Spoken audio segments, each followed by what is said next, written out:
বিকশিত ভারত জি রামজি আইনে ১০০ দিনের বদলে ১২৫ দিনের কাজের সুযোগ রয়েছে। এই আইনের সুফল প্রসঙ্গে বিস্তারিত জানিয়েছেন আইআইটি খড়গপুরের অধিকর্তা অধ্যাপক সুমন চক্রবর্তী।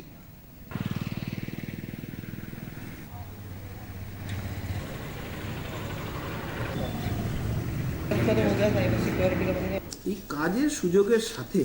আমরা আইআইটির মতো প্রতিষ্ঠান, আজকে আইআইটি খড়গপুর ৭৫ বছরে পা দিয়েছে, আমরা যদি তাদের স্কিল ডেভেলপমেন্ট এবং ইত্যাদি এমন কিছু কর্মসূচি তৈরি করতে পারি যাতে এই কাজের সূত্র ধরেই তাদেরকে আমরা এক ধাপ আমরা এগিয়ে দিতে পারি। অর্থাৎ এই কাজগুলোর সূত্র ধরে তারা কিছু কাজে অভিজ্ঞতা অর্জন করলো, কাজের শৃঙ্খলা কী করে ধরে রাখতে হয় সেটা শিখলো, এবং এটার মধ্যেই দেখা গেল যে তারা তাদের এই যে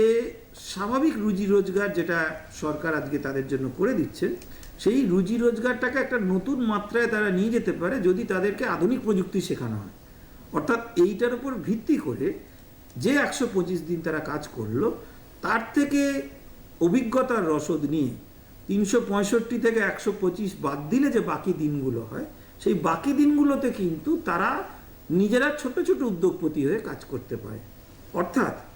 সরকার তাদের যে সুযোগটা দিচ্ছেন, সেই সুযোগটার যে প্ল্যাটফর্ম, সেই প্ল্যাটফর্মটাকে ব্যবহার করে এবং আমাদের এই ধরনের টেকনোলজি ইনস্টিটিউটের প্ল্যাটফর্মকে ব্যবহার করে আমরা কিন্তু এদের জীবনযাত্রার মান এবং তাতে দেশের যে লাভ, এই দুটোকেই আরেকটা নতুন উচ্চতায় নিয়ে যাওয়া এটা প্রয়াস করতে পারি।